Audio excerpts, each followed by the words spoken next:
ምርኮኛዋ ሰላይ ደራሲ አረዴ ዚመርማን ተርጓሚ ዳኛ መላኩ ምርኮኛዋ ሰላይ መጽሐፉ ወደ አማርኛ ተተርጉሞ ሐምሌ 2001 ዓ.ም ታተመ በሰገነት ሚዲያ ብቻ።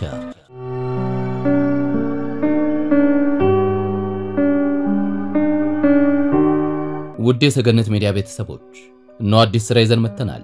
በያላችሁበት ሆናችሁ የኛን ስራዎች ስለምታደምጡ ስለምትከታተሉን አብራችሁን ስለሆናችሁ አክብሮታችን ላቅ ያለ ነው። ምን ብናጠፋ በትዕግስት እየጠበቃችሁ ብንዘገይባችሁ አረባካችሁ እየጠበቅናችሁ ነው በማለት መልእክታችሁን እያስተላልፋችሁ ከኛ ጋር እንደሆናችሁ ሐሳቦቻችሁን ስለምትገልጡልን በጣም እናመሰግናለን። እድሜና ጤና ፈጣሪ አብስቶ ይስጣችሁ እንላለን። የሰይነሽ ልጅ ከመጀመሪያ እስከ መጨረሻ አብራችሁ ቆይታ አድርጋለሁ። እናንተም ከኛ ጋር እንድትሆኑ ለወዳጅ ዘመዶቻችሁ ሼር ያደርጋችሁ ቤተሰብ እንዲሆኑ ሰገነት ሚዲያን ሰብስክራይብ ያደረጉ የዶል ምልክቷን እየተጫኑ የምንለቃቸው ቪዲዮዎች ወዲያው እንዲደርሷችሁ እንድታደርጉልን በአክብሮት እንጠይቃችኋለን። መመልከታችሁ ማየታችሁ ላልቀረ እያንዳንዱን ቪዲዮ ላይክ ብታደርጉልን ለኛ ጠቃሚ ነውና እባካችሁ ተባበሩ። ለዛሬ ምርኮኛዋ ሰላይ የተሰኘውን ድንቅ የስለላ መጽሐፍ ይዘንላችሁ መተናል። አብራችሁን ሁኑ።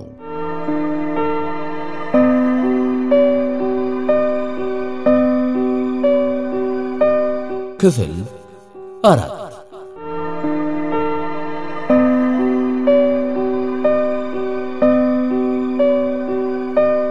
ምዕራፍ 24 የመረጃ ምርምር ማዕከል ህንጻ ልክ ከሰማይ ላይ ተወርሮ መሬት ውስጥ የተቀበረ ይመስላል። 5 ፎቆች ከምድር በላይ 5 ደግሞ ከምድር በታች ይገኛሉ። በዚህም ከአጥር ግቢው ውጭ የሚታየው የህንጻው ግማሽ አካል ነው ማለት ይቻላል። የመዘጋጃ ቤቱ ሰዓት ልክ ከምሽቱ 4 ሰዓት ሲደውል ነበር ቬራና ሪቻርድ ስቲቨንስ ሚኒያፖሊስ ጠቅላላ ሆስፒታል በር ላይ የተገናኙት። ወዲያው 5ኛ ጎዳናን አቋርጠው ከምርምር ማዕከሉ ህንጻ ፊት ለፊት በሚገኘው 3 ማዕዘን ቅርጽ ያለውን አደባባይ አልፈው ተጓዙ። ቬራ በምርምር ማዕከሉ መግቢያ ላይ ያሉትን ደማቅ መብራቶችና የህንጻውን ከፊል አካል ስትመለከት ፍርሃት አላት። በሩ ላይ የተቀመጠውን የጥበቃ ሰራተኛ እስክናልፍ ድረስ ቃል እንዳትተነፍሺ በማለት ስቲቨንስ አስጠነቀቃት። መርግጥ ይህንን የጋላ አንድ ኮምፒውተር ታማኝነት የጎደላቸው ሰራተኞች ለመጠበቅ የሚረዳ የኮምፒውተር ፕሮግራም ዲዛይን ለማድረግ እንደምትመጪ አስቀድሞ ስለተነገረው ስራውን ዛሬ ልትጀምር የመጣሽ ነው የሚመስለው። አዙሽ አትፍሪ፣ ደግሞም ማለቀው ነው። የሥራ ልብስ የለበሰው ጠባቂ መጥቶ በሩን ከፈተላቸው። እንደምን አመሹ ሚስተር ስቲቨንስ አለ ትህትና በተሞላበት አነጋገር። ማርክ እንደምን አለው? ሰላምታቸው ከዚህ አልዘለለም። ቬራ ፊቷን ለመሸሸግ ብላ አንገቷን ደፍታለች። እግሮቻቸው ያማረው የመነበረዶ ላይ ሲያርፍ የሚያወጡትን ድምጽ በጆሮዋ ሲያስተጋባ የበለጠ በፍርሃት ራደች። አሁን የአሜሪካን ኩራትና መመኪያ በሆነው ስመጥር ማዕከል ያለምንም ችግር አልፋ ገብታለች። ለመሆኑ እንዲህ አይነት ክህደት የፈጸሙ ሰዎች የሚጠብቃቸው ቅጣት ምን ይሆን ስትል ያሰበች። አሳንሰሩ ውስጥ ገብተው ቁልቁል ወደ ምድር እየወረዱ ሳለ ትናንት ማታ ስለ ቤተ ሙከራ ሪፖርቱ ሳስብ ነበር። እንደምታውቂው የዚህ የጋሊየም አርሴናይድ ቁርጥራጭ ብረት ወይም ቺፕ የአመራረት ሂደት እጅግ በጣም ወሳኝ ነገር ነው። እናም ድንገት ስለ እናትሽ አስብ። እናትሽ የኬሚካል መሐንዲስ ናቸው አይደል?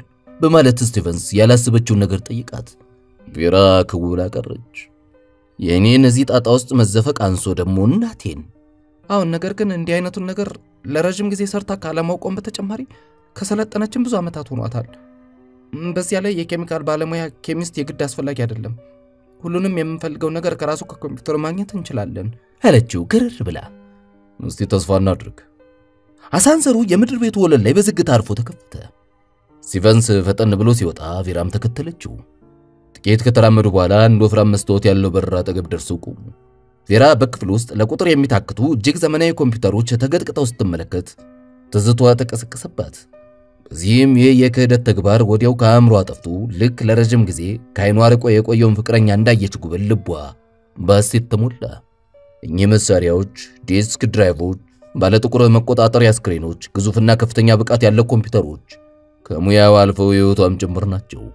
እንደውም ሀገሯ ሶቪየት ህብረት እንጂ ባዕድ ሀገር ያለች አልመስላላት። የቬራ አይኖች በክፍሉ መካከል አንድ ጠረጴዛ ላይ ተኮፍሶ ወደ ተቀመጠው ኮምፒውተር ተወረወሩ። ራሱ ነው አለች ሳታስበው። አሁን ጋላ አንድ ነው አላት ስቲቨንስ።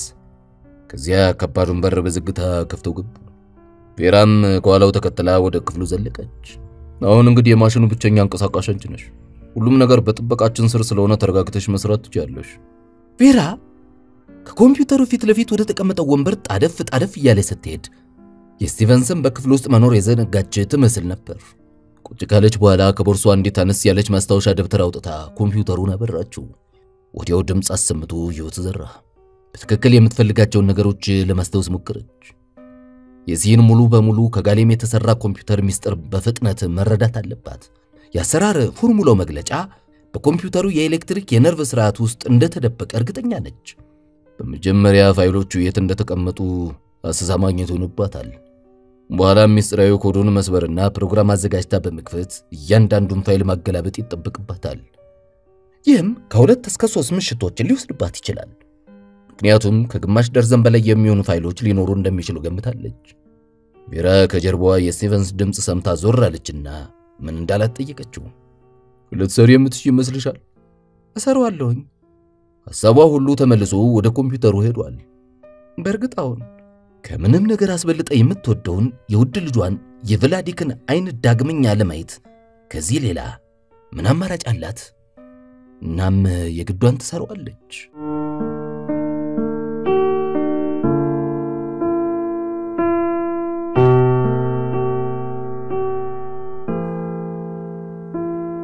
ምዕራፍ 25 የምሳ ሰዓት በመሆኑ የሚኒያፖሊስ ዋና ጎዳኖች በመንገደኞች ተጨናንቀዋል። ከምግብ ቤቶች የሚወጡና የሚገቡ እንዲሁም በበረንዳው ላይ ሆነው የሚመገቡ ሰዎች በየቦታው ይታያሉ።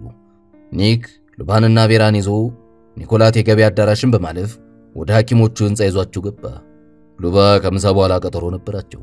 7ኛ ጎዳናን አልፈው በአይዴስ ሰገነትና በዳይተን የገበያ ማዕከል መካከል አቋርጠው ወደፊት ተጓዙ። 8ኛ ጎዳና ለመድረስ ጥቂት እርምጃዎች ሲቀራቸው ኒክ ወደ ኋላው ዞሮ ተመለከተ። አልተሳሳተም። ጥቅጥቅ ያለ ረጅም ጥቁር ጸጉርና ስስ ጢም ያለው ወጣት ጓላቸው አሁንም ራቅ ብሎ ይከተላቸዋል። ከጥቂት እርምጃዎች በኋላ ኒክ በድጋሚ ወደ ኋላው ዞረ። ይህኔ አይን ላይ ግጥምጥም በማለታቸው ወጣቱ በድንጋጤ ዘሎ ገበያ ማዕከል ውስጥ ገባ። ኒክ ይህን ሰው ገና ቢሮውን ቆልፎ ወደ አስፋልቱ መንገድ እንደገባ ነበር የተመለከተው። ምንድነው እሱ? ቬራ እጁን ያዝ አድርጋ ጠየቀችው። አይ ምንም አይደለም፣ አንድ የማውቀው ሰው አይቼ ነው። ይልቅ ሰዓት እየደረሰ ነው፣ ተራመዱ ሲሉ አሻት። ይሄ ከተማ እንዴት ያምራል አሉ ሉባ በአድናቆት አካባቢውን እየቃኙ። እስቲ ሰውን ሁሉ ተመልከቱ፣ ደስተኛ ነው። ሀገር ያለው ነው የሚሰማኝ። በመጨረሻ 9ኛ ጎዳና ላይ በሚገኘው የሐኪሞች ህንጻ ደረሱ። መተላለፊያው ቀዝቀዝ ያለና ብርሃኑም ደብዛዛ ነው። ከ6ቱ አሳንሰሮች መካከል 5ቱ በመበላሸታቸው በገመድ ተከልለዋል። አንድ የጥገና ሰራተኛ ካንዱ ወደ ሌላው እየተሻገረ ስራውን ለመስራት ይተገላል። እዛ ጥቅ ያለው ብቻ ነው የሚሰራው ብሎ ኒክ ወደዛ ይዟቸው ሄደ። አሳንሰሩ ሽቅብ እየተምዘገዘገ 20ኛው ፎቅ ላይ ያደረሳቸው። ከአሳንሰሩ እንደወረዱ የተቀበሏቸው ነጫጭ ቢሮዎች ግድግዳዎች በተለያዩ ውድ ስዕሎች አጊጠዋል። አንድ እርምጃ ወደፊት ልፍ በተባለ ቁጥር የሚሮ የዳሊንና የሌሎች ዘመናዊ ሰዓሊያን ስራዎች ይታያሉ። ፒካሶ ራሱ የፈረመበት ስራ ነው። ቬራ አንድ ስዕል አይታ አመልክታጮች እዚህ ሕክምና ቢወደድም አያስገርምም አሉ ሉባ ጠጋ ብለው ስዕሎቹን እየተመለከቱ። ዶክተሩ እስከሚመጣ ድረስ ኒክ የሕክምና ፎርሙን እንዴት እንደሚሞላ ለሉባ ያሳያቸው ጀመር። ከጥቂት ደቂቃዎች በኋላ አንድ ጥቁር ጸጉር ያለው ረዘም ያለ ሐኪም ወዳሉበት መጣ። እንደምን አላችሁ? ዶክተር ፊልድማን እባላለሁ እያለ ለሁሉም የሞቀ ፈገግታ አቀረበላቸው። ሉባ ጨብጠው ሲያበቁ ወደ ልጃቸው ጠጋ ብለው እንዴት አይነት ጥሩ ሰው ነው አሏት በረሻኛ። ዶክተሩ አየት አድርጓቸው ገኒያት ሪደን ዩደሽ በማለት ጠየቃቸው። የሉባ አይኖች በግርም ተፈጠጡ። ይሄ የአያቶቻቸው ቋንቋ ነውና የሰሙት አያታቸው ከመሞታቸው በፊት ከጦርነቱ አስቀድሞ ነበርና በመጠኑ ለማስታወስ እየሞከሩ ኤቢሴል ትንሽ በማለት መለሱ። ጥሩ ያለ ዶክተሩ ኒክና ቬራን እየተመለከተ እርግጠኛ ነኝ በመጠኑ በዲሽና በእንግሊዝኛ መግባባት የምትችሉ ይመስለኛል አይደለም እንዴ? ለማንኛውም ይህንን ሮም ውስጥ የያዛትን የመተንፈሻ አካል ችግር ምን ያህል እንደጎዳት ልመልከት። እስከዛ ዞር ብላችሁ መመለስ ትችላላችሁ። ኒክ ዶክተሩ ያለውን ለሉባ በራሻኛ ከተረጎመላቸው በኋላ እሱና ቬራ ወጣ ብለው የሚበላ ነገር ቀማምሰው ቢመለሱ ቅር ይላቸው እንደሆነ ጠየቃቸው። ምንም ቅር አይለኝም። ዶክተር ፊልድማን የቬራን መጨነቅ ፊቷ ላይ ያስተውሉ አይዞሽ አታስቢ፣ እኔ እስካለሁ ምንም አይሆንም። በዚያ ላይ ጥሩ ነው መጥፎ ነው የሚሉትን የራሻኛ ቃላቶች በደንብ አውቃለሁ በማለት ሳቀና የሉባን እጅ አፈፍ አድርጎ ይዟቸው ሄደ። ሉባ ባይል ስቀው ቤሪ ጉድት በማለት መለሱለት። ቬራ ዶክተሩና እናቷ አረቀው እስኪሄዱ ድረስ አስተዋለቻቸው። ኒክ ደግሞ ፊቷን ትኩር ብሎ እየተመለከተ ምን ያህል እንደተጨነቀች አወቀ። እንዴ ምን ይሆናል ብለሽ ነው እንደዚህ የምትጨነቂው? ወጣ ብለን የሆነ ነገር ቀማምሰን ብንመለስ ቅር ይችላል። ምክንያቱም ከዚህ ቀጥታ ወደ ቢሮ ስለምንመለስ ጊዜ አይኖርኝም። እንግዲህ የለም ብዙም የሚያሳስብ ነገር ያለ አይመስለኝም አለችው። ጥቅጥቅ ያለ ረጅም ጸጉርና ሳሳ ያለ ጺም ያለው ወጣት በሐኪሞቹ ህንጻ መተላለፊያ አካባቢ ወዲያና ወዲህ እንቆራጠጣል። ስቲቨንስ ባዘዘው መሰረት ሉባን ለማስፈራራት ላለፉት 3 ቀናት ተከታትሏቸው ነበር። ሆኖም ከልጃቸው ተነጥለው ለብቻቸው በቅርበት ሊያገኛቸው አልቻለም። ልጃቸው ከስራቸው አልጠፋ በማለቱ እንጂ ስራውማ እጅግ ቀላል ነበር። ዛሬ ደግሞ ጭራሽ ከጎናቸው 3ኛ ሰው አለ። ጆሴፍ ሰዓቱን ተመለከተ። ከ7 ሰዓት ጥቂት ደቂቃዎች ወደፊት ተሻግሯል። እስከ መቼ ነው በዚህ አይነት ሁኔታ የምጠብቀው በማለት እየተማረረና ቀጥሎ ምን ማድረግ እንዳለበት ያሰላሰለ ወደ አሳንሰሩ ሊሄድ ሲል አሳንሰሩ የደወል ድምጽ አሰምቶ በሩ እንደተከፈተ 2 ሰዎች ወረዱ። ቬራና ኒክ መሆናቸውን ሲያውቅ ጆሴፍ ገዋለ። ወዲያው ፊቱን ስላዞረ ግን እንደማያዩት እርግጠኛ ሆኖ ተጽናና። 2 በዊልቸር የሚጓዙ ሴቶች ከፊቱ ያለውን መንገድ ቢጋርዱበትም ቀልጠፍ ብሎ ደረጃው መውጫ ላይ ያለውን በር ከፍቶ ግድግዳው ላይ ልጥፍ አለ። ጆሴፍ የእናትና ልጅ መነጣጠል ለቀናት ሲናፍቀው ነበር። ቬራና ኒክ የሚያወሩት በራሻኛ ስለምን እንደሚነጋገሩ ማወቅ ባይችልም ዶክተር ፊልድማን የሚለው ስም ግን ድንገት ጆሮ ጥልቅ ብሎ ነበር። ሁለቱንም የፊት ለፊት በር አልፈው ርቀው እስኪሄዱ ጠብቆ በፍጥነት ያድራሻ ማውጫ ወደ ተለጠፈበት ቦታ መራ። ከማውጫው ላይ የዶክተር ፊልድማን ቢሮ ህንጻው አናት ላይ እንደሆነ ተረድቶ ቀጥታ ወደ አሳንሰሩ አቀና። ጆሴፍ ከአሳንሰሩ እንደወረደ የእንግዳ ተቀባይ ቢሮ እንደሚኖርና ሊያዩት እንደሚችሉ ስለገመተ በደረጃው ለመውጣት ወሰነ። አሁን ስቲቨንስ ስራውን የሰው ትኩረት ሳይስብ በጥንቃቄ እንዲያከናውን ደጋግሞ አስጠንቅቆታል።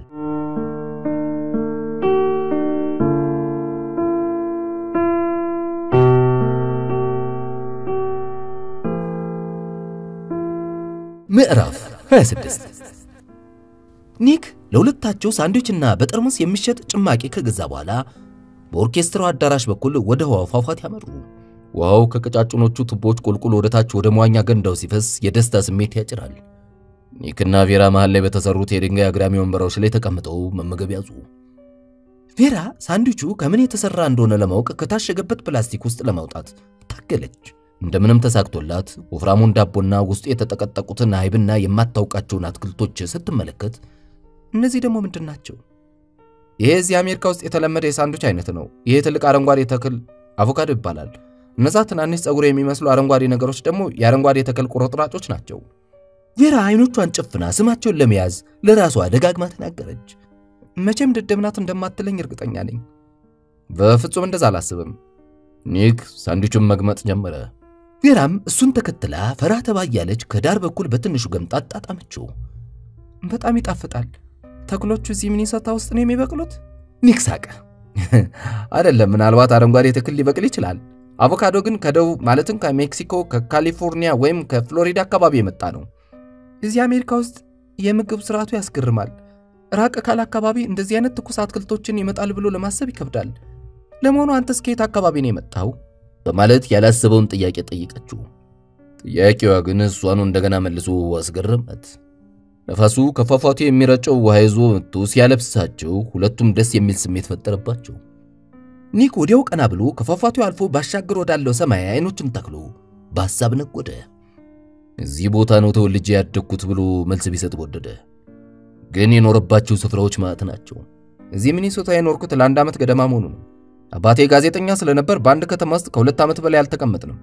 ቺካጎ፣ ሎስ አንጀለስ፣ ዳላስ እና ዴትሮይት ከተሞች ውስጥ ኖረናል። እናቴ በልጅነቴ ነው የሞተችው። እሷ ከሞተች በኋላ ከቦታ ቦታ መቀያየሩ ብሶብን ቁጭ አለ። ይህ የተለመደ የአሜሪካውያን አኗኗር ነው። በእርግጥ አሁን ግን የኛን ያህል መኖሪያውን የለዋወጠ ብዙ ያለ አይመስለኝም።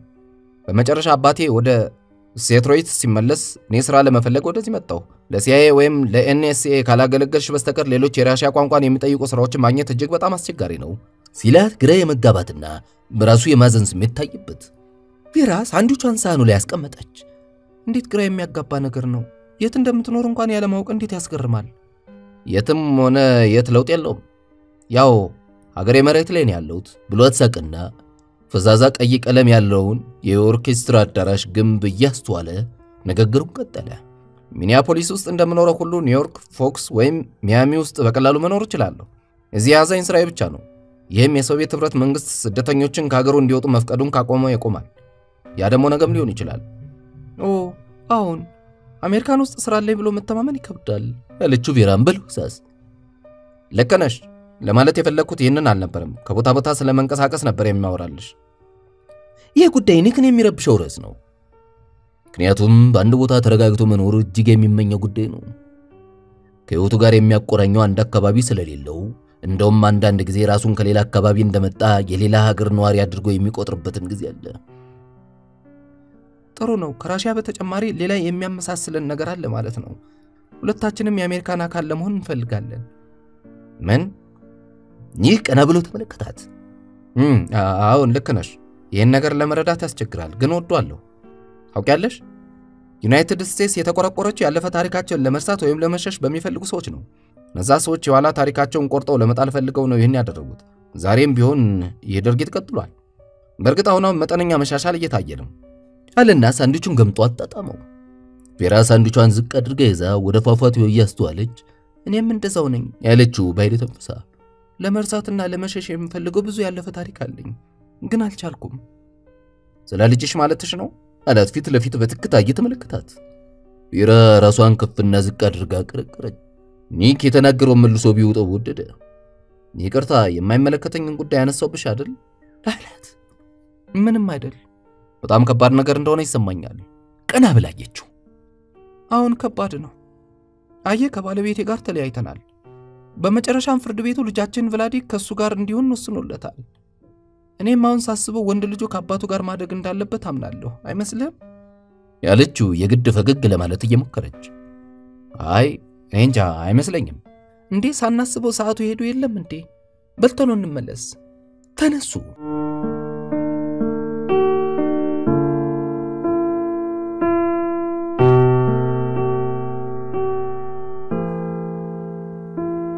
ምዕራፍ 27 ሉባ ምርመራቸውን ጨርሰው ከዶክተሩ ቢሮ ሲወጡ የነርሶች ፈገግታ ልባቸውን ነካው። ምን አይነት ጥሩ ሴቶች ናቸው ሲሉ አደነቁ። ዶክተርም እንዲሁ ሲበዛ ጥሩ ሰው ሆኖ አግኝተውታል። በእጁ የተለያየ የሰውነት ክፍሎቻቸውን እየነካካ ሲመረምራቸው ህመም እንዳይሰማቸው እንዴት ይጨነቅ እንደነበረ አስታውሱ። እነዚህ አሜሪካውያን ዶክተሮች ዋጋቸው ውድም ቢሆን ጥሩዎች ናቸው ሲሉ አሰቡ። በዛ ላይ የመሳሪያዎቻቸው ዘመናዊነት የሚያስደንቅ ነው። ቴርሞሜትሩ ሳይቀር በኤሌክትሪክ የሚሰራ ነው። ለእያንዳንዱ ታካሚ 2 ነርሶችን መደባሉ። በቃ ለህክምና ትክክለኛው ቦታ እዚህ አሜሪካን ውስጥ ነው በማለት ደምደሙ። ሉባ ከቢሮ ወጥተው ኮሪደሩ ላይ የተሰቀሉትን ስዕሎች እንደ አዲስ መመልከት ያዙ። እነዚህ ዶክተሮች የስዕል መርጫቸው ሳይቀር የሚደነቅ ነው አሉ ሳይታወቃቸው ድምጻቸውን ጎላ አድርገው። አንዲት ቆንጆ ዘማ ጸጉር ያላት ወጣት ነርስ ወጣችና በእንግሊዘኛ የሆነ ነገር አለቻቸው። እሳቸው ግን ምንም አልገባቸውም። ነርሷ ጥርሶቿ ከበረዶ እንኳን ይነጣሉ። እንሽቶ ምን በማለት በራሺያኛ ጠይቋት። ነርሷ ቃላት እየቆጠረች ቀስ ብላ በእጇም ጭምር በመለከት እያሳየች ነገረቻቸው። በመጨረሻም ሉባ ለማለት የፈለገችውን ተረተው እሺ ወደዛው ሄጄ ጠብቃቸዋለሁ። ልጄ ቬራ ልትወስደኝ ትመጣለች። እሺ ገብቶኛል አለች። ነርሷም እንደተረዷት ስላወቀች አመሰግናለሁ ብለው ከነርሷ ጩኸትም ለመገላገል ጭምር ወደ እንግዳ ማረፊያው ክፍል በፍጥነት ሄዱ። ሉባ የእንግዳ ማረፊያ ክፍሉ ውበት በጣም አስገረማቸው። ክፍሉ አነስተኛ የዳንስ አዳራሽ ይመስላል። ኮርኔሱ ከሱ ከፍ ብሎ የተሰራ ሲሆን በጌጣጌጦች ተውቧል። ጥግ ላይ ትልቅ የእሳት ምድጃ ይታያል። አሜሪካ ልዩ ሀገር ናት ሲሉ አሰቡ ሉባ። ነዋሪዎችም እጅግ በጣም ተግባቢዎችና ሰው የሚወዱ ናቸው። ምናልባት በሰዎች ላይ ያላቸው እምነት ይሆናል እንዲህ እንዲሆኑ ያደረጋቸው። በዚህ ላይ ምግቡም ጥሩ ነው። በየቦታው የሚበላ ነገር እንደልብ ይገኛል። ሀገራቸው 2 ኪሎ ስጋ ለመሸመት ተሰልፈው ያጠፉበትን 2 ሰዓታት አስታውሱ። ወዲያው ደግሞ ትላንትና በአንድ ግሮሰሪ በር ሲያልፉ የተመለከቱትን እንደ ተራራ የተቆለለ ብርቱካን አስታውሱ። ሶቪየት ህብረት ከተለያዩ የአፍሪካ ሀገራት ፍራፍሬ ብታስገባም ወረፋ ተጠብቆ በመከራ ነው የሚገኘው። ሉባ ስለ ምግብ ማሰባቸውን ትተው ትኩረታቸውን ወደ አልማዝ ቀለበታቸው አደረጉ። ምክንያቱም ይህን ነገር ስለመውደዳቸው በጣም እርግጠኛ ናቸው። በተለይ የልጃቸው ልጅ ቢቀላቀላቸው ደግሞ ሕይወታቸውም ልክ እንደዚህ ቀለበት ሙሉ ይሆናል። ገና ብዙ የደስታ ዓመት ከፊታቸው እንደሚጠብቃቸው ተገንዝበው ፈገግ አሉ። እንዲሁም የዚህ ሀገር የእድሜ ኩዮቻቸው ገና ወጣቶችን የሚመስሉት ቢያንስ ከሳቸው በ10 ዓመት ያነሱ መስለው ስለሚታዩ እዚህ ሀገር እርጅና የሚባል በቀላሉ አይደፍረኝም ሲላሰቡ ሉባ የማረፊያውን ክፍል መሃል ለመሃል አቋርጠው ወደ መስኮቱ ሄዱና ቁልቁል ወደ ምድር ቤቱ ተመለከቱ። ካሉበት ያኛ ፎቅ ላይ በመንገድ ላይ የሚጓዙ ሰዎች እጅግ ደቃቃ ሆነው ይታያሉ። የሚገርመው ግን ሁለት ሰዎችን መለየት ችለው ነበር። አሁን ኒክና ቬራ ወደ ህንጻው ያመሩ ነው። እዚህ አሜሪካን ከመጣው ወዲህ የማየት ችሎታም ተሻሽሏል ማለት ነው። ሉባ ስለ ዶክተሩና ነርሶቹ ደግነት ለልጃቸው ለመንገር ቸኩለው እየተንደረደሩ ወደ አሳንሰሩ ሮጡ። ሆኖም የሚሰራው አንደኛው አሳንሰር ተዘግቶ ለጥቂት ቁልቁል ሲወርዱ ደረሱ። ደስታቸውን ለመንገር ከመቸኮላቸው የተነሳ አሳንሰሩን ለመጠበቅ ትዕግስት አጡ። አንድ ብቻ በመሆኑ ቢያንስ 10 ደቂቃ እሱን ከመጠበቅ ደረጃውን ለመጠቀም ወስነው ወደዚያው አቀኑ። እዚያ እንደደረሱ የብረት ዘንጉን በመያዝ ሁለት ደረጃዎችን እየዘለሉ መውረድ ጀመሩ። ጥቂት ተጉዘው ቁና መተንፈስ ሲጀምሩ ለካ ልጅ ነኝ ያልኩት ተሳስቻለሁ ሲሉ አሰቡ። ደረጃዎቹ ጭር ያሉና ደብዛዛ ብርሃን ያላቸው ናቸው። ሉባ ጥቂት አርፈው እንደገና ቁልቁል ተንደረደሩ። አሁን ስለደከማቸው ዝግ ቢሉም እጅግ ከመደሰታቸው የተነሳ የሚታያቸው ከመቼ ልጃቸው ጋር ደርሰው ደስታቸውን እንደሚነግሯት ብቻ ነው። ሉባ ድንገት የእግር ኮቴ ድምጽ ሰምተው ላይና ታች ተገላበጡ። ግን ድምጹ ጠፍቶ ተመልሶ እንደነበረው ጸጥ አለ። ምናልባት የራሴ እርምጃ የፈጠረው የገደል ማሚት ሆኖ ብለው በማሰብ ወደፊት መራመዳቸውን ቀጥሉ።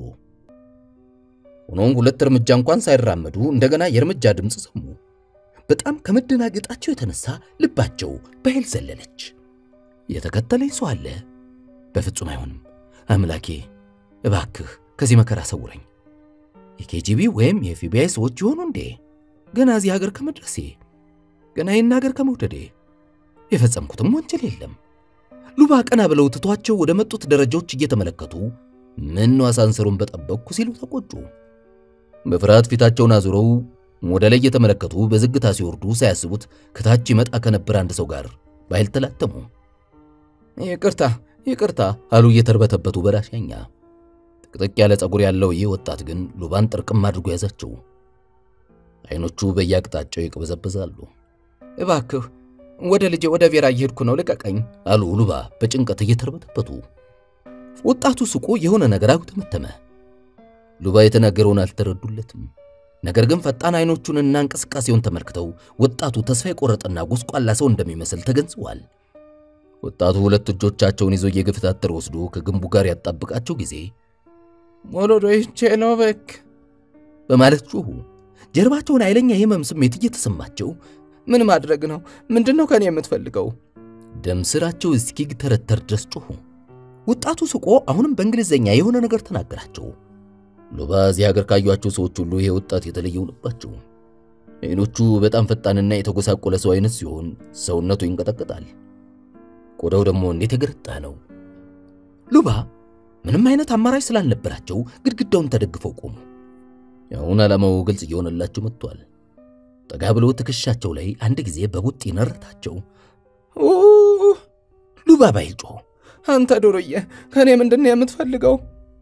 ወጣቱ ግን ምን እንዳሉ ስላልገባው እንደተለመደው ሳቀ። የተጠቀለለ ረጅም ጸጉሩን ከፊቱ ወደ ኋላው እየገፋ ከኋላ ኪሱ አንድ ብረት መሳይ ነገር መዘዘ። ምንድነው እሱ? ሉባ እየተረበተበቱ በራሽያኛ ጠየቁት። ወጣቱ የተናገሩት የገባው ይመስል ላዩ ላይ ያለችውን አንዲት ትንሽ ብረት ተጨናት። በዚህ ጊዜ ረጅም ስለት ከብረቱ ተለይቶ ተፈናጥሮ ወጣ። ሉባ ስለቱን ሲያዩ ይበልጥ ጮታቸው ጨመረ። እጅግ የሚያስፈራ አዲስ የሚያብረቀርቅ ስለት ነው። የሚያውቋቸው ሰዎች ወደዚህ ሀገር እንዳይመጡ ሲያስጠነቅቋቸው የነበረው ለካ ለዚህ ነው። ሀገራቸው በየቦታው እንዲህ አይነት ጎጦች የበዙባት እንደሆነች ብዙዎች ሲነግሯቸው እንደ ተረት ነበር የሚያዳምጡት። ሉባ የዚህን ወጣት ፍላጎት በደንብ የተረዱት ቢሆንም ምን ብለው ያናግሩት? ጥቂት የሚያውቁት የእንግሊዘኛ ቃላትም ከርቷቸዋል። በኃይል ተንፈሰው አይኖቻቸውን ጨፈኑ። ምንም የእንግሊዘኛ ቃል ሊወጣቸው አልቻለም። በመጨረሻ $1 ነው የለኝም እባክህ ምንም አልያዝኩም። ሉባ መመጽናቸውን ቀጠሉ። ወጣቱ አሁንም ፈገግ አለ። ውሸታቸውን እንደሆነ ያውቃል። ስለቱን ወደ ላይ አንስቶ አይናቸው አጠገብ ወዲያና ወዲህ ሲያወዛውዘው ሰውነታቸው ተንዘፈዘፈ። ቀዝቃዛ ላብም ሰውነታቸውን አጠመቃቸው። ያን ሁሉ ከባድ መከራ፣ ረሃቡን፣ ጦርነቱን፣ የስታሊንን ግፍ፣ የባለቤታቸውን ሞት አልፈው አሁን እዚህ በባዕድ ሀገር ባንድ የማይረባ ዱርዬ ጎረምሳ ሕይወታቸውን ሊያጡ ፍርሃታቸው ገነነ። ይህ ጎረምሳ በቀላሉ እንደማይምራቸው አውቀዋል። ሀገሩ ደግሞ አሜሪካ ነው። ሰዎች በአደባባይ በማንም ጉዳት የሚደርስባቸው ሀገር። በጠራራ ፀሐይ በህዝብ መሃል ሊገደሉ ይችላሉ። ቢጮህም የሚደርስ የለም። ሉባ በአንድ ወቅት ፕራቭዳ ላይ የመጣውን የሲቲ ጄኖቬስን ታሪክ አስታውሱ። ያቺ ሴት በጠራራ ፀሐይ ያውም ሰዎች ትከሻ በትከሻ እየተጋፉ በሚሄዱበት የኒውዮርክ ጎዳና ላይ ነው የተገደለችው። በወቅቱ የደረሱልኝ ጮች ብታሰማም ማንም የረዳት አልነበረም። ፖሊስ ለመጥራት የደፈረ እንኳን አልነበረም። ሁሉም ራሽያዊ የዚህችን ሴት ስም በደንብ ያውቋል። ሀገሩ አሜሪካ ነው። ነፃነት በሽበት ነው። ሶቪየት ህብረት ውስጥ ግን እንዲህ አይነት ነገር የለም። ማንድ ሰው እንዲህ አይነት አደጋ ይደርስብኛል ብሎ ብዙም አይሰጋም። ማንኛውም ሰው ህግ ካከበረና መንግስትን የሚጎዳ ነገር እስካልፈጸመ ድረስ ያለ ስጋት መኖር ይችላል። ለምን ውባን ሌኒንግራንድ ትቼ መጣው በማለት ተቆጩ። እባክህ ተወኝ። ፊታቸውን በእጃቸው ሸፍነው ምርር ብለው ማልቀስ ጀመሩ። ወጣቱ አይኖቹን አጥብቡ በሲጋራ የበለዙ ጥርሶችን እያሳየ የበለጠ ተጠጋቸው። ድንገት ግንቡ ላይ ያረፈው እጃቸው ላይ የተመለከተው ነገር ትኩረቱን ሳበው። የአልማዝ ቀለበቱን በጉምጀት አፍጦ ተመለከተው። ሉባም ስለገባቸው እጃቸውን ጨብተው ቀለበታቸውን ለመሸሸግ እየሞከሩ አይሆንም፣ ይህንን በፍጹም መውሰድ አትችልም። የአያቴ ጋብቻ ቀለበት ነው፣ የእናቴና የኔም ጭምር በማለት ጨደሩ። ወጣቱ ጠጋ ብሎ አንድ ጊዜ በሻካራ እጁ በጥፊ ያጮላቸውና በጎረምሳ ጉልበቱ ጸጉራቸውን ጨምዶ ከግንቡ ጋር አላተማቸው። እዚያኔ ስለቱ የጉሮሯቸውን የላይኛውን ስስ ቆዳ ቀዶ መግባት ጀመረ። እባክህን በፈጠረህ ተወኝ። ሉባ እንባቸው ዝርግፍ አለ። የፈለግከውን ልታደርግ ትችላለህ፣ ግን እባክህ ይህን ቀለበት አትውሰድብኝ። ከራሲያን ያመጣሁት እንግሊዘኛ ቋንቋ አልችልም። ከዚህ ቀለበት በስተቀር ከሀገር አንድም ነገር ይዤ አልመጣሁም። የቀረ የቀድሞ ሕይወት የማስታወሻዬ ብቻ ነው። እባክህን አትውሰድብኝ። ወጣቱ ስለቱን የበለጠ ወደ ውስጥ የከተተው ጊዜ ትኩስ ደም ወርዶ ከእንባቸው ጋር ተቀላቀለ። ኃይለኛ የህመም ስሜትም ሊገድላቸው ደረሰ። ወጣቱ በግራ እጁ ቀለበቱን ቀጣጣቸው ለማውለቅ ብዙ ታገለ። ሆኖም በፍጹም አልሆነልህ አለው። እባክህን ተወኝ። በሳሙላ ካልሆነ በስተቀር እሺ ብሎ አይወጣም። እንደውም ልጅ አናቶሊ ስለጠበበኝ ሊያሰራልኝ እያሰበ ነበር። እባክህን ተወኝ። አንዲት አሮጊት ሴት ነኝ፣ አታንገላታኝ። አንገላተስ ምንድን ነው የምትጠቀመው? ወጣቱ በትከሻው ቆዳቸውን ከግንቡ ጋር አጣብቆ በመያዝ በሁለት እጆቹ ቀለበቱን ለማውለቅ እንደገና ታገለ። ሉባ እንዳለ ጣታቸው ተነቅሎ የሚሄድ ይመስል ስላሰቃያቸው ጉሮሯቸው እስኪታይ ጮሁ። ወጣቱ ግን ጭንቅላታቸውን ወደፊት ስቦ ሲያበቃ መልሶ ከግንቡ ጋር አጋጫቸው። ሰማይ ምድሩ ዞረባቸውና ወደ ሁሉም ነገር ጨለመባቸው። ለመጮህ ብለው የከፈቱትን አፋቸው አቅም አንሷቸው እንደተከፈተ ቀረ። አይኖቻቸውም ተከደኑ። ጥቂት ቆይቶ ሉባ አይኖቻቸውን በመጠኑ አላቀው ለማየት ሞከሩ። ወጣቱ ስለቱን ጣታቸው ላይ ሊያሳርፍ እንደተዘጋጀ ሲመለከቱ አሁንም ለመጮህ የከፈቱት አፋቸው አቅም አጣ። በመጨረሻ ስለቱ የጣታቸውን ስጋ ዘልቆ ገባ።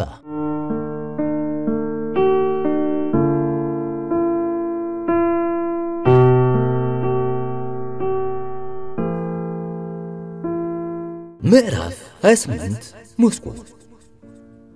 በኬጂቢ ቢሮ ውስጥ የሚገኘው ቪክቶር ብርጭቆን አንስቶ ካለቃው ብርጭቆ ጋር አጋጨ። ሻለቃ፣ ለታላቁ ተልኮና ለአንተም በሰላም ወደ ሀገር ቤት መመለስ።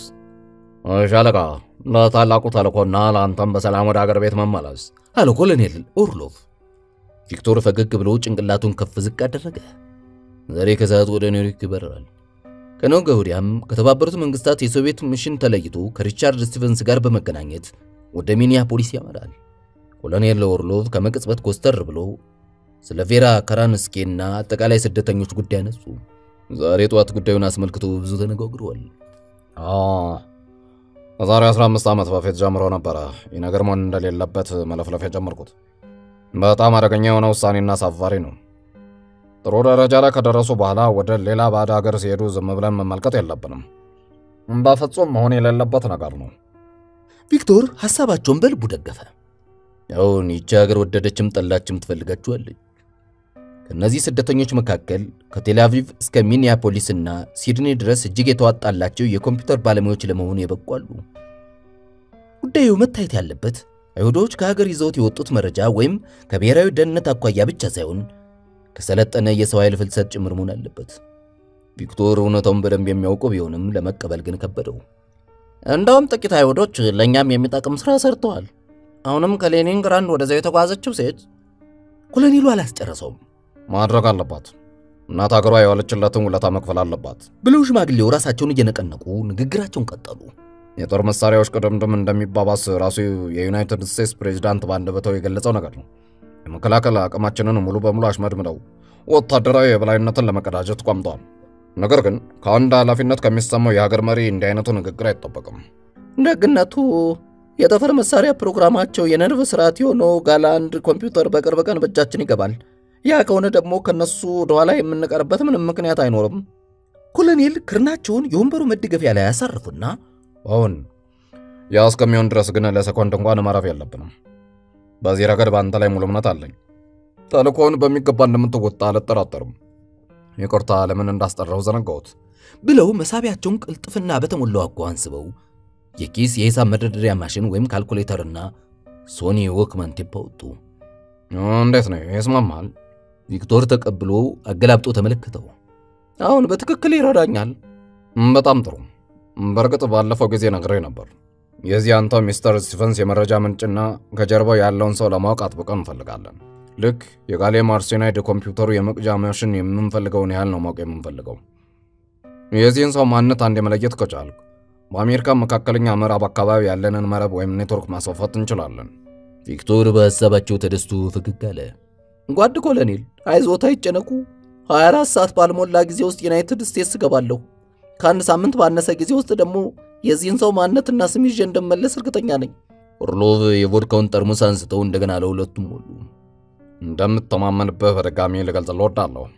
ከዚህች ሀገር ሰራተኞች ግማሽ ያሉ እንኳን እንዳንተ ታማኞች ቢሆኑ ይህች ሶሻሊስት እናታችን የዓለማችን የሀብታሞች ቁንጮ በሆነች ነበር።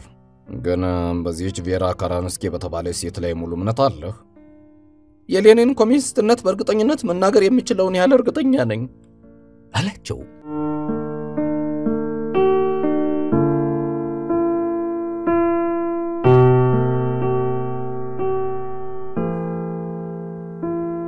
ምዕራፍ 29 ሚኒያፖሊስ።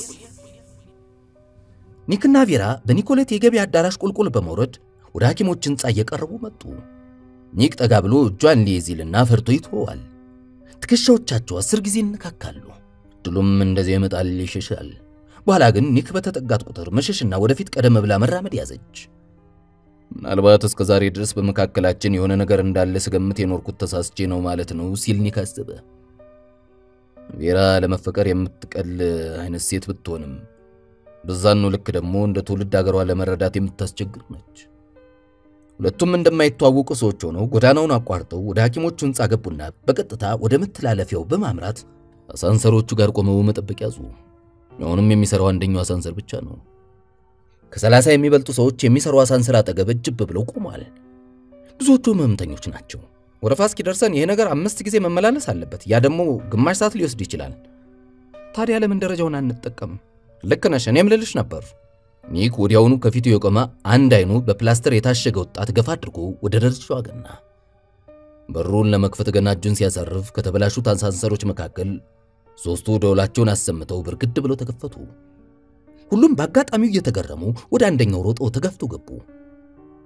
ኒክና ቬራ ያኛው ፎቅ ድረስ ተጉዘው ወረዱና በቀጥታ ወደ እንግዳ ተቀባዩዋ ክፍል አመሩ።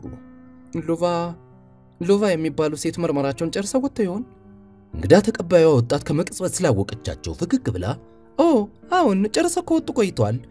ወደ እንግዳ ማረፊያው ሲሄዱ አይቻቸዋለሁ። እንዴት ያሉ ደስ የሚሉ ሴት ናቸው አለቻቸው እየተፈለቀለቀች። ኒክ ቁልቁል ደማቅ ብርሃን ወዳለው አዳራሽ በፍጥነት በመሄድ ወደ ግራ ታጥፎ የእንግዳ ማረፊያውን ከፍቶ ገባ። በክፍሉ ውስጥ አንድ ሸምገል ያሉ ሰውና 2 መካከለኛ ዕድሜ ያላቸው ሴቶች ታያሉ። ኒክ ክፍሉን በየአቅጣጫው አማተረው። ሌላ ማንም ሰው አልነበረም። በጣም የሚገርም ነገር ነው። ሉባ የሉም። የት ሄዱ ይባላል? በፍጹም አይደረግም። ቬራ ውሃ ሆነች። ምናልባት ከዶክተር ቢሮ አልወጡ እንዳይሆን። ሁለቱም ወደ ዶክተር ቢሮ ሩጫቸውን ተያያዙት። ሆኖም ብዙም ሳይርቁ ከጀርባቸው የጮት ድምጽ ስለሰሙ ደንግጠው ዞሩ። ማነሽ? ማነህ? አንድ ቁና የሚተነፍሱ ሸምገል ያሉ የጽዳት ሰራተኛ እያለከለኩ ከታች ብቅ አሉ። አምላኬ ወይ ባካችሁ፣ ስለ ነፍስ ብላችሁ ሐኪም ጥሩልኝ፣ ሴትዮዋ መሞቷ ነው፣ እባካችሁ ፍጠኑ። ኦ ጌታዬ! ኒክ ግንባሩን በእጁ ይዘው ዋጉ ተመተመ። በቃ አንድ የሆነ ነገር ደርሶባቸዋል። እባካችሁ በአስቸኳይ ሐኪም ጥሩ፣ ሴትዮዋ እንግሊዝኛ አትናገርም፣ ደረጃው ላይ ድብደባ ተፈጽሞባታል፣ አካባቢው በደም አይታይም፣ ለአምቡላንስ ስልክ። ሽማግሌው ቁና ይተነፍሳሉ። ወይኔም ማዬ! ቬራ እናቷ እንደሆኑ እርግጠኛ ስትሆን ይበልጧ ሆነች። እባካችሁ ዶክተር ፊልድማንን ጥሩት። ኒክ ቁልቁል በደረጃዎቹ ሲንደረደር ቬራ ተከተለችው። በአንድ ጊዜ 2-3 ደረጃዎች እየዘለሉ ሮጡ። ኒክ ከጀርባ የወጣቷ እንግዳ ተቀባይና እንዲሁም ሌላ ምናልባት የዶክተሩ ድምጽ ይሰማል። አካባቢው በሰዎች ጩኸትና እግር ኮቴ ተደበላልቋል። ከጀርባው ደግሞ የቬራ ጩኸት ሕንጻውን ማንቀጥቀጥ ይዟል። በመጨረሻ ሉባ የወደቁበት ስፍራ ላይ ደረሱ። ሉባ በደም ተጨማልቀው ተዘርረዋል። አካባቢው በደም ተጥለቅልቋል። ኒክ ሕይወታቸው አልፏል ሲል አሰበ። የሕክምና ጃኬት ያጠለቁ አንድ ወንድና አንዲት ሴት ዳርና ዳር ቁጭ ብለው የቱጋ እንደተጎዱ ለማወቅ እየጣሩ ነው። አንድ ሌላ ወጣት ደግሞ አጠገባቸው ቆሟል። ቬራ እንደደረሰች ተንደርድራ እናቷ ላይ ወደቀች። እማዬ! ምንድነው እማዬ? ምንድነው ያጋጠመሽ ነገር? አካባቢውን በጩኸት አናወጠችው። እንባዋ በመስመር መውረድ ጀምሯል። ሉባ ፊታቸው ግርጥት ብሎ አመድ መስሏል። በግራ እጃቸው ሆዳቸውን ጭብጥ አድርገው ይዘውታል። ቀሚሳቸው በደም ረሷል። ቆይተው አይኖቻቸውን በግድ አላቀው አዩአትና በመጠኑ ፈገው እንደገና ሸለቡ። አቤት አምላኬም! ምንድነው ጉዱ? ምንድነው እሱ የተፈጠረው? ኒክ ሰዎችን ጠጋ ብሎ ጠየቃቸው። እኛም አላወቅንም፣ ሴቷ መለሰችለት። እዚህ ወድቀው ነው ያገኘዋቸው። የት ጋር እንደተጎዱ ሊያሳዩን ፈቃደኛ አልሆኑም። በእርግጥ እኔ እንኳን የጥርስ ሐኪም ነኝ። ወደ አምቡላንስ አገልግሎት ስልክ ደውለናል። እማዬ አይዞሽ፣ መጥቻለሁ። አይዞሽ እማዬ፣ ደህና ነሽ፣ ተርፈሻል። ቬራ የእናቷ ደም ቀሰቀሳት። እማዬ ወድሽ ለኔ ወኩሽ፣ እባክሽን ንገሪን። ሉባ አይኖቻቸውን በመጠኑ ገልጠው በሹክሹክታ አንድ የሆነ ሰው ቀለቤቴን ሊነጥቀኝ አሉና በስቃይ ቁና ተንፍሰው ላፍታ ጸጥ ካሉ በኋላ እኔ ግን የእህቶቼ ክብር ማስታወሻ ስለሆነ ታገልኩት። ሰውየው ስለት ይዞ ስለነበር ንግግራቸውን መጨረስ አልቻሉም። እንባ ባይናቸው ግጥም አለ። ቬራ በፍጥነት ግራ እጃቸውን ብድግ አድርጋ ተመለከተች። ወይኔ ማይ! ወይኔ! ጩኸቷን አቀለጠችው። ኒክ ደግሞ ሊያስመልሰው ምንም አልቀረውም። የሉባ 5 ጣቶች በአንድ ቀንሰው 4 ሆነዋል። ከቀለበት ጣታቸው ቀሪ አካል ላይ ደሙ ያለማቋረጥ ፍልቅ ይላል።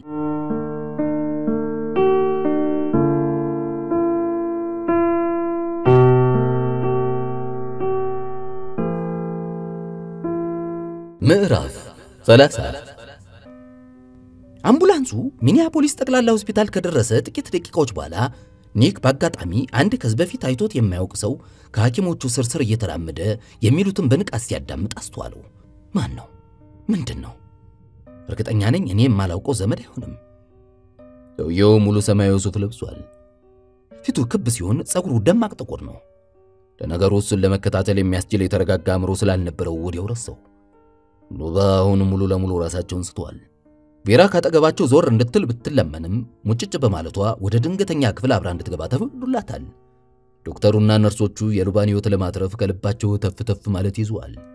ኒክ የሚያደርገው ነገር ሁሉ ግራ ስለገባው ወደ አይሁድ ማህበረሰብ አገልግሎት መስሪያ ቤት ደውሎ የተፈጠረውን ነገር ሊያሳውቃቸው ወደ ስልኩ ተራመደ። ልክ ደውሎ ሲመለስ አሁንም ጎልማሳው ሐኪሞቹ የሚናገሩትን እያዳመጠ በትንሽ ማስታወሻ ደብተር ላይ የሆነ ነገር ሲያሰፍር አስተዋለው። ጭራሽ አንዲት በፕላስቲክ ደም የተያዘች ነርስ ለብቻዋ ነጥል አድርጎ ካዋራት በኋላ ማስታወሻውን ኪሱ ውስጥ ከቶ ወደ ሆስፒታሉ ዋና በር አመራ። ኒክ ጊዜ አላጠፋም። በቅርብ ርቀት ተከተለው። ሰውየው ካጥር ውጪ በር ላይ ወደ ቆመች አንዲት አረንጓዴ መኪና በመሄድ መኪና ውስጥ ለተቀመጠ አንድ ሌላ ሰው የሆነ ነገር ነግሮት እንደገና ወደ ሆስፒታሉ ተመለሰ። ኒክ ሰውየውን ቀድሞት ወደ መግቢያው ገሰገሰ። ከዚያ የሚሽከረከረው በር ውስጥ እስኪገባ ጠብቆ በንዴት እግሩን ስር በስር በማስገባት ጥርቅም አድርጎ ያዘበት። ጎልማሳው ወጥመድ ውስጥ እንደገባው ቆ በፍርሃት ቀን አለ። ሰውዬ ምንድነው የፈለከው? ኒክ በመስታወቱ ውስጥ ጮህበት። እንዴት ነው ሴትዮዋ ተረፉ? ምንድነው የደረሰባቸው? ጎልማሳው ጠየቀው። ለጠየቅኩት ጥያቄ ብቻ መልስልኝ። ምንድነው የምትፈልገው? ካልነገርከኝ ከዚህ በሰላም አትወጣም። ጎልማሳው ላፍታ ሲመለከተው ቆይቶ እጁን ወደ ኮቱ ኪስ በዝግታ ሰደደ። ኒክ መሳሪያ ሊይዝ ይችላል ብሎ ስላልተጠረጠረ በመጠኑ ፍርሃት ወረረው። ጎልማሳው ፈገግ ብሎ ከኪሱ ጥቁር የቆዳ ቦርሳ ካወጣ በኋላ በዝግታ ክፍቱ አሳየው። ኒክ ጠጋ ብሎ አነበበውና በፍጹም አይደረግም በማለት ጮኸ። አንድ ጊዜ ላነጋግረው እችላለሁ ያለ ጎልማሳው በታፈነ ድምጽ። ኒክ እግሩን ከበሩ ስራ ወጣ። ሰውየው ከወጥመዱ እየወጣ ሰማኛል፣ ለደህንነታቸው ስትል እዚህ መሆናችንን ባትነግራቸው መልካም ነው በማለት አስጠነቀቀው። ኒክ በጥላቻ ፊቱን ከስክሶ ጭንቅላቱን ነቀነቀ። ነገሩ ሁሉ ለማመን የሚከብድ እንደሆነበት ያስታውቃል። ሰውየው ወደ ሆስፒታሉ በር ሲያመራ ኒክ በሰዎች ተከልሎ ተከታተለው። መኪናው ውስጥ የነበረው ሰውዬ አሁን ከመኪናው ወጥቶ ወዲያ ወዲህ እያለ ነው። ኒክ ወዲያው ለየው። ያ ጉንጩ ላይ ትልቅ ጠባሳ ያለበት ሰው ነው።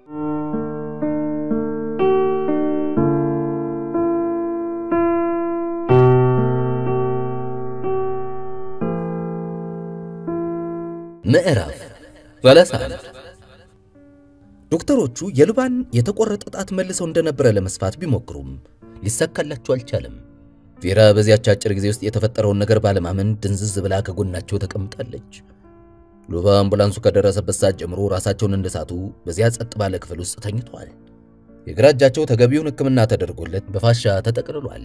ሐኪማቸው ዶክተር ሳቤልሰን መቼ እንደሚነቁ ለመገመት አስቸጋሪ እንደሆነ ለቬራ ገልጾላታል። ምክንያቱም ከሕክምና በፊት ብዙ ደም ፈሷቸዋል። የራስ ቅላቸውን በመጠኑ ተሰንጥቋል። ለዚህም ነው የሲቲ ስካንና ሌሎች ምርመራዎች እንዲደረጉላቸው ያዘዘው። በተጨማሪም በደንብ እስኪሻላቸው ቢያንስ ለአንድ ሳምንት ያህል ከዚህ መውጣት እንደሌለባቸው ዶክተሩ ለቬራ ነግሯታል። አልጋው አጠገብ የቆመው ብረት ላይ የተለያዩ ፈሳሾች ማለትም የአይቪ ከረጢቶች፣ ቀይ የደም ሕዋስና የጨው ውህድ ተንጠልጥለዋል። ፈሳሾች የሉባን ቆዳ ቀደው በገቡት ቀጫጭን መርፌዎች አማካኝነት ቀስ በቀስ ወደ ሰውነታቸው እየዘለቁ ነው። ቬራ ላለፉት 6 ሰዓታት ከእናቷ ጎን ኩርምት ብላ በተሰፋ ፈሳሾች ሲንጠባጠቡ ስትመለከት ቆይታለች። እናቷ ግን እስካሁን ንቅንቅ እንኳን አላሉም። ቬራ ተነሽ፣ ወደ ቤት እንሂድ። አናቶሊ ሰዓቱን ተመለከተና ወደ እህቱ ጠጋ ብሎ ክንዷን ያዛት። አይዞሽ፣ ነርሶቹ ስላሉ ምንም አትሆንም፣ ጠዋት ተመልሰን እንመጣለን። ቬራ ፈጠጠችበት። እኔ ነርሶችን ተማምኛ አልሄድም። ስትነቃ ብቻዋን ከሆነች ልትደነግጥ ትችላለች፣ ደግሞም ቶሎ ልትነቃ ትችላለች። ነርሶቹ አጠገቧ እስካሉ ምንም አትሆንም አልኩሽ እኮ። ቬራ ወደዚህ ሀገር ከመጣች ጀምሮ እንደዛሬው ቀን ወንድሟ አቅርቧት አያውቅም። ለመጀመሪያ ጊዜ ልክ እህቱን እንደሚወድ ወንድም ነበር ሲያጽናናትና ሲያረጋጋት የቆየው። ከይሁድ ማህበረሰብ አገልግሎት የተለያዩ ሰዎች እየመጡ የሉባን ጤንነት እየጠየቁ ይሄዳሉ። ዶክተሮቹና ነርሶቹም ወዲያው እየመጡ ያዩዋቸዋል። ላሪሳም ተይብትባልም አሁንም ኮሪደሩ ላይ ቆማ ማልቀሷን ተያይዟለች። ኒክ በበኩሉ ጸጉሩን በንዴት እየነጨና እየተራገመ ከኮሪደር በጭንቀት ይሯሯጣል። በመሃል ደግሞ የሕክምና ፎርሞችን ይሞላል፣ ፖሊሶችን ያናግራል፣ ብቻ እዚህም እዚያም ይዋከባል። እንዴት ነው አሁን አለቁም? ላሪሳ ወደ በሩ ብቅ ብላ ቬራን ጠይቀቻት። ፊቷ በፊቱ ማስዋቢያ ቀለማ ዷል። ወይ መንቃት፣ ምልክት እንኳን አላሳየችም በማለት ቬራ ላማሿ መልስ ሰጠች። ይሄን አናቶሊ ከመቀመጫው በዝግታ ተነስቶ ወደ ውጭ በመውጣት ጥቂት ቆይቶ ተመለሰ። ላሪሳ በጣም ተዳክማለች፣ የግድ ወደ ቤት መሄድ አለብን። ኒክ ካንቺ ጋር እንደሚቆይ ነግሮኛል። ብንሄድ ቅር ይልሻል ውድ እህቴ? ችግር የለም። ቬራ አይኖቿን ባንድ አቀረሩ ተነስታ ወንድሟን ጥብቅ አድርጋ አቀፈችውና ጉንጩን ስማ ላደረገው ሁሉ አመሰገነችው። እሱም ግንባሯን ስሞ ጧት እንደሚመጣ ገልጾ ተሰናብቷት ወጣ። አናቶሊ እንደሄደ ቬራ ወንበሯ ላይ ዘፍ አለች። ክፍሉ እጅግ ተጫጫናት። ከመቼውም ጊዜ በላይ ብቸኝነት ጎልቶ ተሰማት። በዚህ ላይ ሰውነቷ ሁሉ ስለዛለ የምትወድቅና እሷም እንደናቷ ቆሞ የምትገባ መሰላት። ዛሬ ማታ ከወንድሟ ጋር ልብ ለልብ ተገናኝቷል።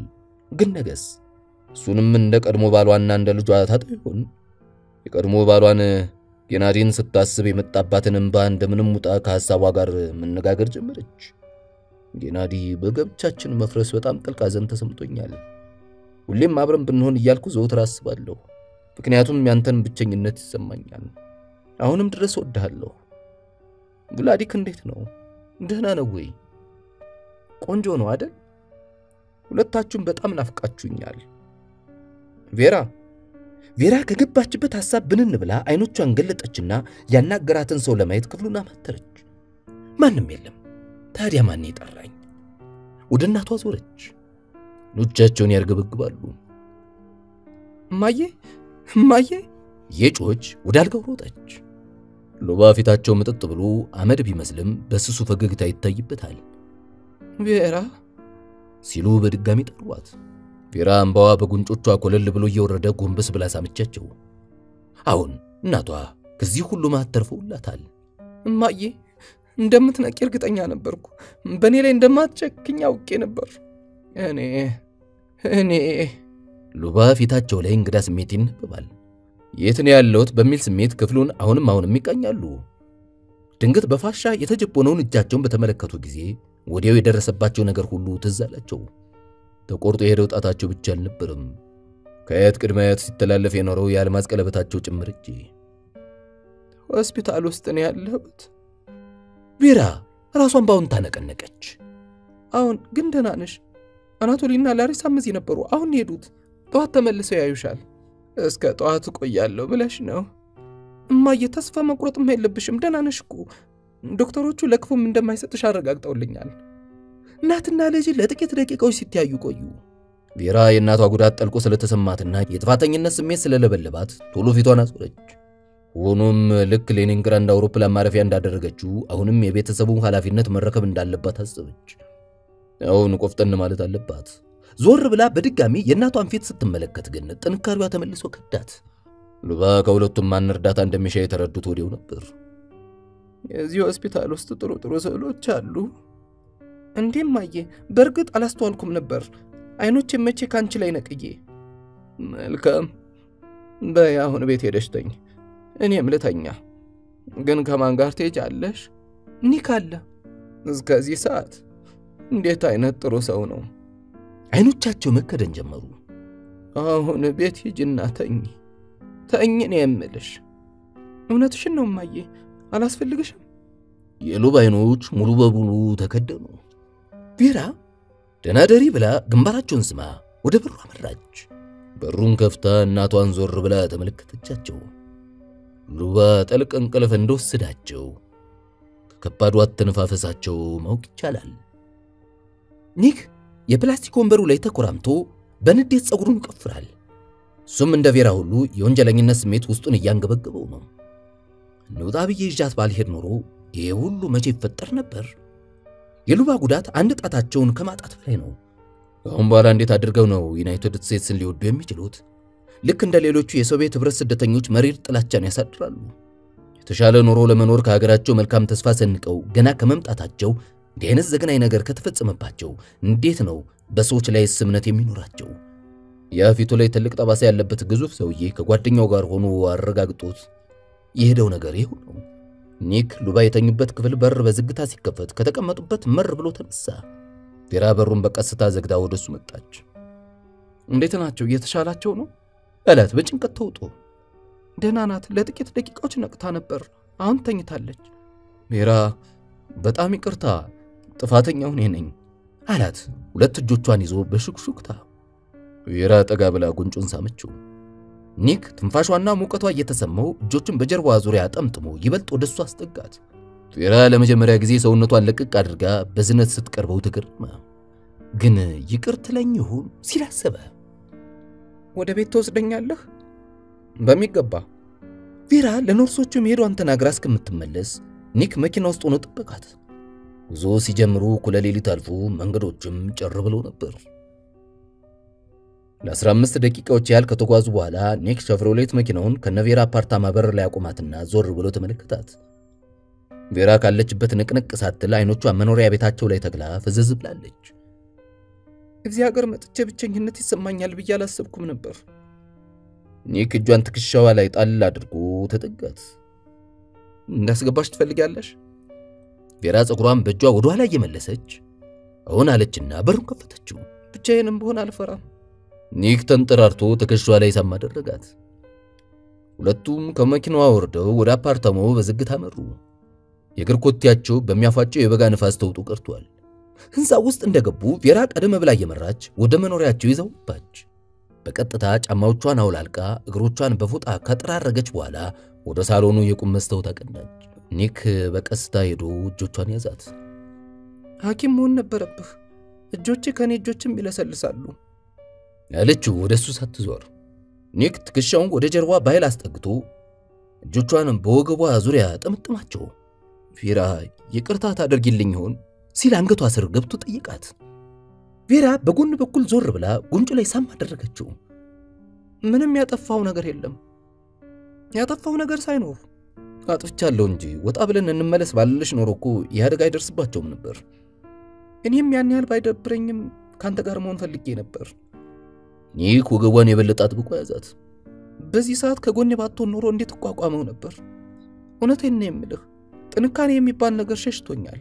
ኒክ ጭንቅላቱን ይበልጥ አንገቷ ውስጥ ቀብሮ ይስማት ጀመር። ወዲያው ስሜቱ ወደ እሷም ተገባ። በኃይል መተንፈስና በስሜት መቃተት ያዘች። ኒክ ደስ የሚል ስሜት መላ ሰውነቱን ጉርር አደረገውና ወደ ራሷ አዙሮ ጡቶቿን ይስም ገባ። በመጨረሻ ሁለቱም ከቁጥጥር ውጭ ሆነው ተሞጫሞጩ። የኒክ ጣቶች በመላ ሰውነቷ እየተርመሰመሰ ነው። ጀርባዋን፣ ትከሻዋን፣ ዳሌዋን፣ ጡቶቿን፣ መላ ሰውነቷን በፍቅር ዳሰሰው። ቬራ ደግሞ በኃይል እያቃሰተች ጥብቅ አድርጋ ይዘው ከቆየች በኋላ የሷም ጣቶች ሰውነቱን ማሻሸት ጀመሩ። ይሄን ኒክ ከቁጥጥር ውጭ ሆኖ የሸሚዟን ቁልፎች እየፈታ ወለሉ ላይ ቁጭ እንድትል ወደ ታች ተጫናት።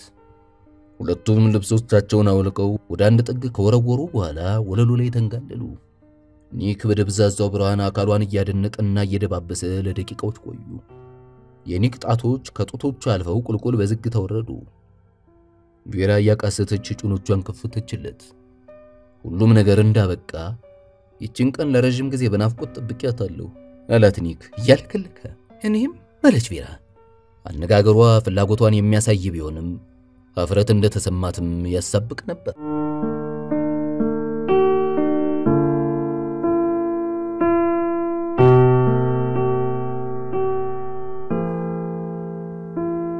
ምዕራፍ 32 ሪቻርድ ስቲቨንስ ከቀጠሮ ሰዓቱ 20 ደቂቃ ቀደም ብሎ ቦታው ደረሰ። መኪናውን ከስልስ ሐይቅ ዳርቻ ቆሞ ሰፊውን ጎዳና በማቋረጥ ከቴኒስ መጫወቻ ሜዳው ከፍ ብሎ ወደሚገኘው ኮረብታ መራ። ከዚያ አጀብ ብሎ ወደ በቀሉት ቁጥቋጦዎች በመሄድ ሰው አለመኖሩን አረጋገጠ። ከምሽቱ 4 ሰዓት ሆኗል። ራቅ ብሎ እሱ ወዳለበት ስፍራ የሚመጣ ሰው ይታያል። ጆሴፍ ነበር። ሜዳውን ጨርሶ ኮረብታውን መውጣት ጀምሯል። የቀረበ ሲመጣ እርምጃውም የዚያኑ ያህል ተንቀራፈፈ። ምን የደከመ ትመስላለህ አለ ሲመስ እየጨበጠው። የአካል ብቃት እንቅስቃሴ ማድረግ እንዳለብኝ እንደወሰን አድርጎኛል አለ ጆሴፍ ደረቱን በእጁ ደግፎ እያለከለከ። አመጣልኝ። ስቲቨንስ እጁን ኪስ ውስጥ ከተተና የሽቦን ጥቅል በጣቱ ገፋ አድርጎ በፕላስቲክ የተቋጠረው ነጭ ዱቄት ይዞ መጣ። በጣም ጥሩ። በእርግጥ ላይገባኝ የጆሴፍ ጥርሶች በጨለማ ውስጥ ብልጫሉ። በደንብ ይገባል። ሁሉንም ሰምተሃል እንዴ? ስቲቨንስ ፊቱን በንዴት አኩሳትሮ ተመለከተው። ምናልባት ጋዜጣ ላይ ካነበበው ሌላ የፈጸመው አስነዋሪ ድርጊት ሊኖር ይችል ይሆናል። ገንዘብስ ዘርፏት ይሆን? ጆሴፍ አይዞህ ጥሩ ስራ ነው የሰራው በማለት ዋሸው። አሁን ግን እየጮች ስላስቸገረችኝ ምንም ማድረግ አልቻልኩም። ደግሞም ላስፈራራት እንጂ ልጎዳት አላሰብኩም ነበር። አሁን በስምምነታችን መሰረት ስጠኝ ብሎ እጁን ወደ ፕላስቲኩ አለቀ። ትቸኩል ይደርሳል። መጀመሪያ ስቲቨንስ ፈገግ አለ። ጆሴፍ አግራሞቱን መደበቅ አልቻለም። እዚህ ቦታ ላይማ ሰው ሊያይን ይችላል። እንደዛ ማለት አይደለም። ና ወደዚያ እንሂድ። እየመራው ወደ ቁጥቋጦ ሄዱ። በላንተ ተኛ። ግድ የለም እቆማለሁ፣ ልብሴ ይበላሻል አለ ስቲቨንስ ጭንቅላቱን ባልታ እየወዘወዘ። የእናንተ ችግር ደግሞ ይሄ ነው፣ ሁሌም ለልብሳችሁ መጨነቅ። ጆሴፍ ከፊት ለፊቱ በርከክ አለ። ስቲቨንስ እጁን ወደ ኮቱ ኪስ ልቆ ድምፅ አልባ መሳሪያውን ነካካትና ሲያየው እጁን በፍጥነት አውጥቶ የሱሪውን ቀበቶ መፍታት ጀመረ። የወጣቱ ጭንቅላት ከጭኑ ጥቂት ሴንቲሜትሮች ቢርቅ ነው። ስቲቨንስ ትክክለኛው ሰዓት አሁን እንደሆነ በማመን ሽቧን ከኪሱ መዞ ወጣት። ቅጭል የሚል ድምፅ አሰማች። ምንድነው እሱ? ጆሴፍ ደንግጦ ዞረ። ስቲቨንስ ጊዜ ሳይሰጥ አንገቱን አነቀውና ጉልበቱን ጀርባው ላይ አሳርፎ በሁለት እጆቹ ግራና ቀኝ እያዟዟረ አንገቱን መከርከር ያዘ። ጆሴፍ በሚሰቀጥጥ ሁኔታ አንቋረረ። ደሙን በየአቅጣጫው ተረጭቶ አካባቢውን አለበሰው። በመጨረሻ ስቲቨንስ ሽቦን ሳባት። ሬሳው ወደ አንድ ጎን ጋደል ብሎ ወደቀ። ጆሴፍ ባልጠበቀው ሁኔታ ያጋጠመው አደጋ የፈጠረበት ድንጋጤ በደም ፊቱ ላይ እንኳ ቀርቶ ነበር። ስቲቨንስ ሽቦን በማህረሩ ጠቅልሎ ኪሱ ከተታት። አዝናለሁ ጆሴፍ አለ የውስጥ ሱሪውን ወደ ላይ ከፍ እያደረገ። ካዘዝኩ ውጪ ምንም ነገር መፈጸም አልነበረብም። ስቲቨንስ አማራጭ አልነበረውም። የፈለገው አሮጊቷንና ልጃቸውን እየተከታተለ ቁም ስቅላቸውን እንዲያሳያቸው ብቻ ነበር። ይህም ቬራ ለሶቪየት ህብረት የግድ ታማኝ እንድትሆን ያስገድዳታል። ሆኖም በሉባ ላይ የፈጸመው ነገር የሰዎችን ትኩረት ስቧል። ፖሊስ ታዋቂ መርማሪዎችን በጉዳዩ ላይ ያሰማርቷል። የጋዜጣና የቴሌቪዥን ዘጋቢዎችን ማነፍነፍ ጀምሯል። ያኔ ነበር ወጣቱን የግድ ማስወገድ እንዳለበት ያመነው። ስቲቨንስ የዛፎቹን ቅርንጫፎች ገለል እያደረገ ከቁጥቋጦ ውስጥ ወጥቶ ሄደ። ነገ ጠዋት 3 ሰዓት ላይ ያለ ሐሳብ ከተማዋን ለቆ ወደ ኒውዮርክ ይበራል። እዚያው ከቪክቶር ጋር ይገናኙና አብረው ወደ ሚኒያፖሊስ ይመለሳሉ። በሳምንቱ መጨረሻ ላይ ደግሞ የጋላንድ ዝርዝር የአሰራር ፎርሙላን ይረከባሉ።